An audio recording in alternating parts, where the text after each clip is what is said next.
Yes, this is Molly, in which you know me as Brandy officers. So this is where all this started. Um it probably was the end of 2019 or 2020. It had to been the summer of maybe 2020. I don't remember. But anyway, so I was living with this guy. And he came home. He came home. He always would act broke. He never had no money. And then I had helped him to get some money. And so he was even trying to be stingy with the money I helped him to get. And so with that being said, I had some too, so I really wasn't worried about it. But he really wasn't paying and wasn't doing nothing, really wasn't doing too much of nothing with the money. I don't know what he was doing with his money, because, when you have a bond, we really didn't have a bond like that. You know what I'm saying? So with us not having that bond, we didn't really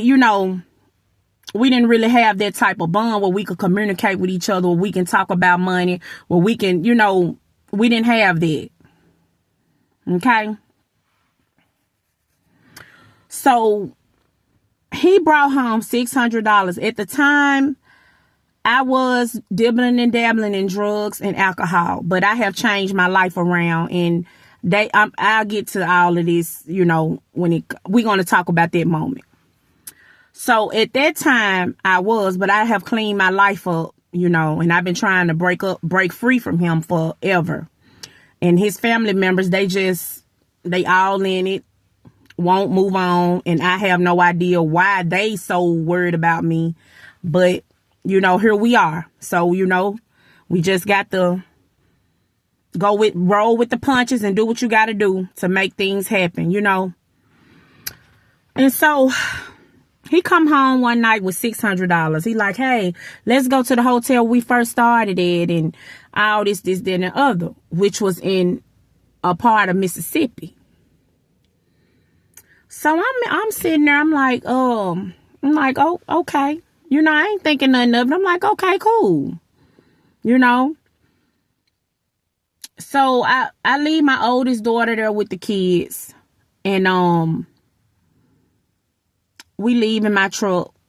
First of all, he tell me, hey, I'm finna go and clean the truck up and all this. So I'm like, okay, cool.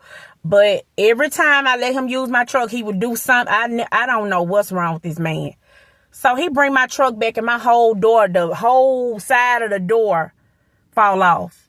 The interior just fall. Do you hear me? My whole interior fell when I opened my passenger door. Now, what he was doing in my car, I don't know what, because he just used to do stuff like that. So we go to the hotel, and we go in the room. We go up in there for a little while. Then we leave. And once we leave, we riding, and I'm really not paying attention, but I'm noticing this black truck that he kept looking at this black truck passing by. Like it was like, close to us. So he kept looking at this black truck. So it made me kind of aware of it, but I didn't pay too much attention to that. So we leave, we come back. We didn't smoke anything in that room. So when we come back, we go in the room. He like, look, somebody that came in here and smoked a joint. Like it was a joint in the ashtray. And that wasn't there when we left. So I'm like, I ain't think nothing of it. So I'm like, that's weird, Maybe I didn't pay attention to it. That's how I was thinking. So we in there, and he kept going in and out the room. So I got suspicious. So I go out. I go look on the back of my van, on the back of my truck. He done changed my tags from one state to another state. So I'm like, okay. So it's about 5 a.m. We get in the car. And we riding. He talking about he want to go get him a beer and all that. So I'm like, okay. So he turns. I'm thinking we finna make a left and go back towards the house. He make a right going like out toward in the jungle, the forest and woods and stuff. So as he making this right, I jump out of the car. God was like, something was telling me, get up out of that car. Get out of the car. No. Before I jumped out the car, I heard something in the back just rattling. Like stuff moving around. So I turn around and I'm trying to see, what is this going on in my back seat? And he, turn back around, bitch, you know, turn around. So I turn back around and I'm like, nah, well, who is that back there? What's going on? So I keep trying to look. He's still hollering at me. So I get scared and I just jump out. So he pulled me back in the car and I'm like fighting him like, nah, because it's somebody in the back seat. Ain't nobody back there. But it was actually somebody back there.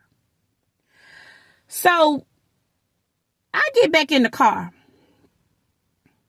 I said, where you finna take me?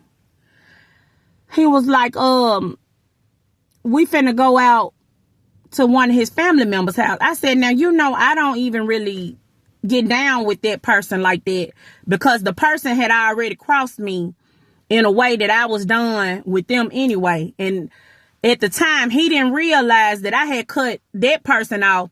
And because he didn't defend me, he was next. You see what I'm saying? So I was already cutting him off anyway, because I saw how the situation was going. They were trying to control our house, and he was allowing it.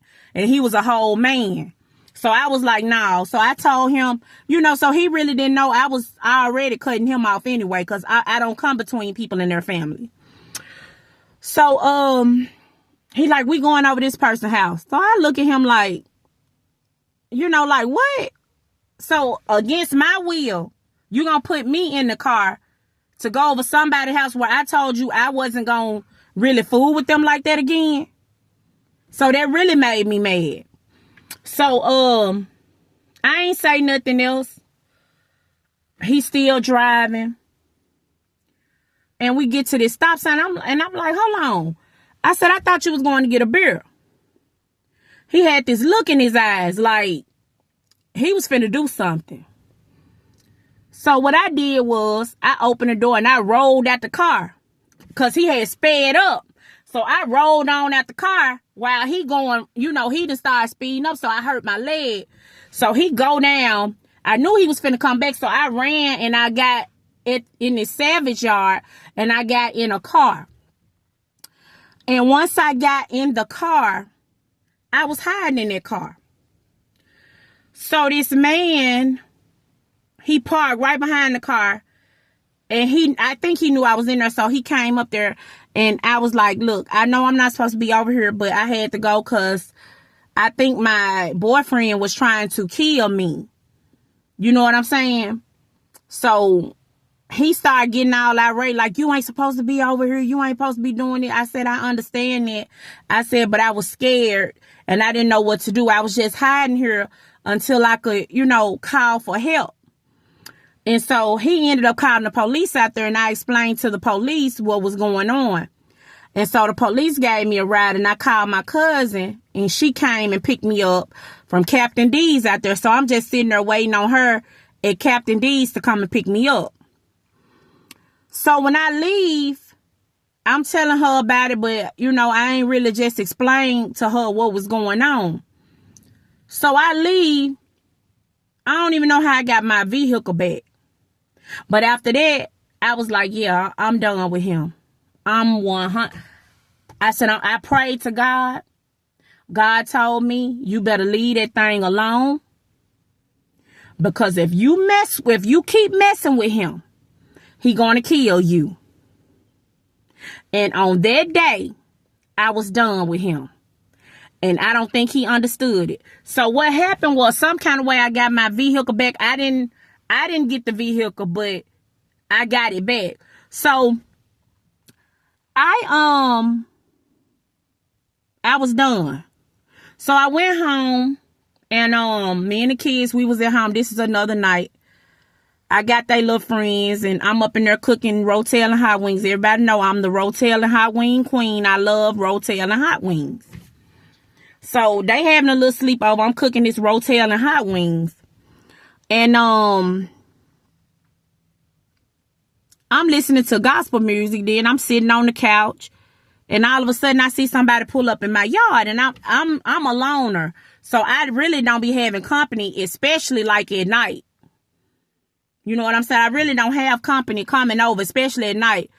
If you ain't there before that sun go down, if you ain't there before the sun go down, you're not coming over my house. I don't do that because first of all, I have children. And secondly, I don't know what you want. So I like to deal with people during the day. So that was just odd to me. So I look out the window and they drive across my grass. And so I go and get the kids. I'm like, look, I said, somebody was just sitting in the yard. It was like around 7 or 8 that night. I said, somebody was just sitting in my yard and I don't know who it was. So we all go outside in this car. Now they done turned around in the other driveway and they done turned their lights off over there. Okay, so they just sitting there. So I'm like, that's the car right there. So they ease out, lights still off. They just driving slow, come in front of my house. And I think my son threw a rock at the car and said, who is that? And they put a gun like out the window. So we all started screaming and we run in the house. And so I ended up calling the police. And I went to the next city over and got a room because, I didn't want to stay there. I didn't know if somebody was going to come and kick in the door or whatever. But I had already made it up in my mind that if he come back, I am going to be, every time he come back, I'm going to call the police because I'm done with him. And I know he's going to come back. So whenever I see him, I'm calling the police on him because I'm really done with him. He didn't understand it. So after that night, we go to the hotel. I pull up. And it was weird. I pull up to my father's house. Now, he got a big, almost like a mansion. So I'm explaining to him what's going on. I'm like, look, man, I said, somebody pulled out a pistol on me and the kids last night. I said, can I please stay here until I can find me another place to go? He looked at me and told me, I said, I think that somebody trying to kill me. He looked at me and he said, the kids can come, but you can't, because if they want to kill you, they gonna kill all of us. And that broke my heart. I will never forget the day when he told me that. I'll never forget that. I will never forget that day. And I said, okay. I said, all right. So what I did was, it hurt me really bad. And I came over my grandmama's house. And I told her what happened. She said, baby, you ain't got to ask. You can stay here anytime you want to. She said, as a matter, because every time I would park my car, I knew he had like a tracker or something on there, but I didn't know how deep it was going. But every time I would park my car, he would come and break in my car and just start pouring stuff on my seats and just trash my car, and would do little weird stuff. So she told me, she said, okay, you can come over here. I said, I ain't gonna be here long. I'm already in the process of moving somewhere. I had already made, progress on moving somewhere else anyway, because of what he was doing. I knew I had to leave because he was just doing too much. So I stayed with her for a while. And eventually I started living like in my car with my kids though, because some more things had transpired. But I'm telling y'all, you know, some more things had transpired at the time. And I'm going to go to the next video with that.